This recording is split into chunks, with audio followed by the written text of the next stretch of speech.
TSN football reporter, and our good friend Farhan Lalji, who is at the Monday Nighter. He's heading to the Rose Bowl a little later in the week. We're going to talk to him about the college football playoff, too. But first, Farhan, despite the win for the Lions, bit of a troubling trend for this team's defense. What stood out to you about that unit's play on Monday night?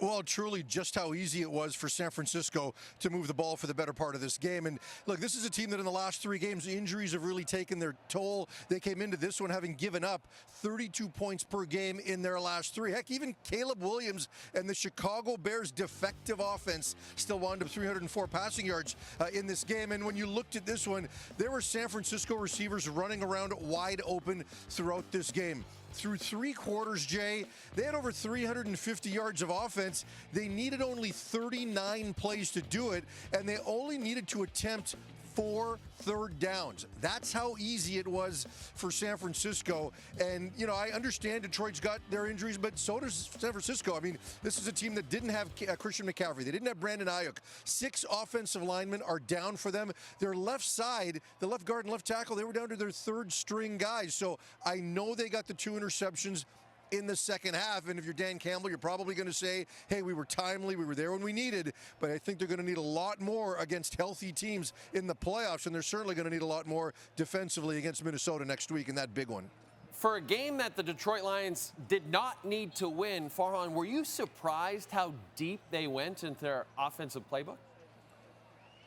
Well, not really, and really both teams. This is just how both of these coaches like to roll, and Dan Campbell talked about it at the beginning of the week. This is not a meaningless game. We want to win this. They talked about the pain they went through last year, and, you know, one of the things that happened in that game, of course, were Dan Campbell's 4th down decisions. Wasn't afraid to do that. Now, here, the hook and ladder, I love this, Jay. It's a high school play. When they run high school plays in the NFL, who doesn't love that? You know, but 4th down, he went for it on 3 occasions, twice in the second half.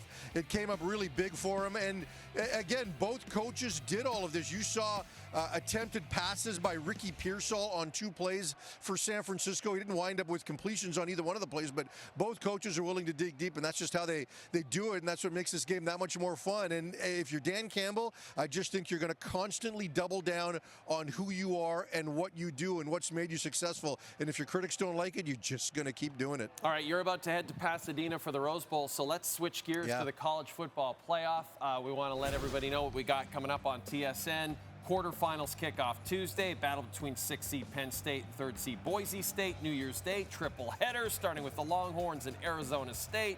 The championship game is January the 20th. But Farhan, none of the first 4 games were particularly close in the first round. In fact, they were so lopsided that there was like a lot of arguments going on between ESPN talent about who should have been in the playoff and who shouldn't be in the playoffs. I thought Shannon Sharp and Kirk Herbstreit were going to come to blows.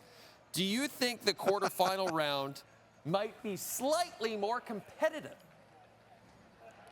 Yeah, I think it absolutely will. And I think probably the bigger issue in the first round, there's some teams that are just happy to be in the tournament, but I think it was also the seeding process, right? And how the fact that Boise State and Arizona State got seeded high pushed some other teams down in the bracket, and it led to some uncompetitive games. But that guy right there, Ashton Genty, I think, in my opinion, should have won the Heisman Trophy. And I think he has the ability to make his game this week against Penn State very competitive. He did it against Oregon earlier in the year. And then Cam Scadaboo from Arizona State, they're going to play Texas. And, you know, Texas was a Big 12 team a year ago. Arizona State just won that game, so I think they're really comfortable in that space. And to me, the most compelling game, Ohio State and Oregon. This should be a semifinal or potentially even a national championship game. And those 2 teams played on October the 12th. I thought Oregon was really fortunate to win that game. It was a 1-point game in Eugene, but there was a controversial pass interference late in the game against Ohio State. They had a chance with their quarterback sliding a little bit earlier, might have put them in position to win a field or get a field goal to win the game. So I think after that last game against Tennessee, Ohio State is going to be really comfortable and confident with what they're doing, and on a neutral site, I like what they're doing. You know what I like what you do, Ryan? Let's get ready for this. I like that you have these side seats on your show. So I decided that I think we're going to do the same right here. Okay? Man, you look because comfortable. your guest, you've got a section right there. Whenever I do your show, I feel like I'm so stiff. I feel like everything is so formal. Right. But, now I feel, let me do this. Hang on, I'm going to open this undo up. the button. Undo this. There you go.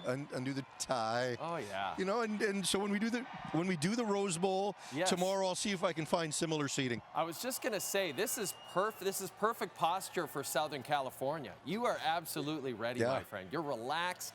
You're rested. You're ready to go. One problem, I'm not working tomorrow. Thanks, Farhan Lalji. You're the best. Oh.